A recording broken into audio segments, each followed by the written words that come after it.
Hi, my name is McKinley Freeman, and I'm answering the why does science matter in our society. So science matters because it's the foundation to so many unknowns. Personally, science matters to me and my profession because it provides a systematic, evidence-based approach to studying child development. As a teenage daycare teacher, I rely on the science behind child development for many reasons. So one, personal intuition may be misguided.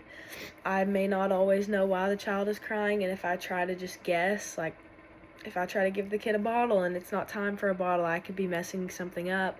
Feeding schedules, I can make the problem a lot worse than better by guessing with my own intuition. So another reason is cultural traditions that differ from parents. So there's one myth that I used to hear all the time about not going straight to your child whenever they start crying, like to leave them in the crib, let them calm themselves down. And as I can understand that, it can also cause emotional detachment and attachment problems. And with me not being the mother, I'm just the caregiver. For me to make that decision, it just isn't very professional, and especially when there are better systematic ways to go about it. So even though every child is different, scientific research relies on careful observation and analysis to uncover patterns that promote well-being.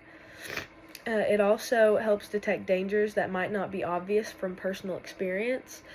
So an example I've heard of this is whenever I was little and my siblings, whenever we were babies, our mom had probably blankets and stuffed animals in our crib with us when we were babies, just because didn't know any better, didn't.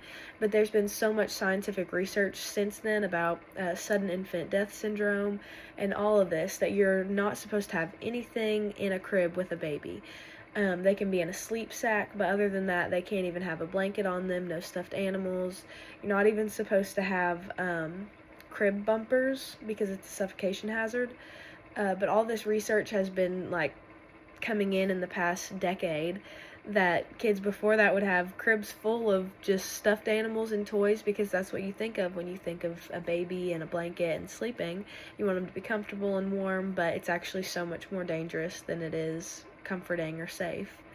And that's a big reason why scientific research is a lot better than the anecdotal or personal experience ways of doing things.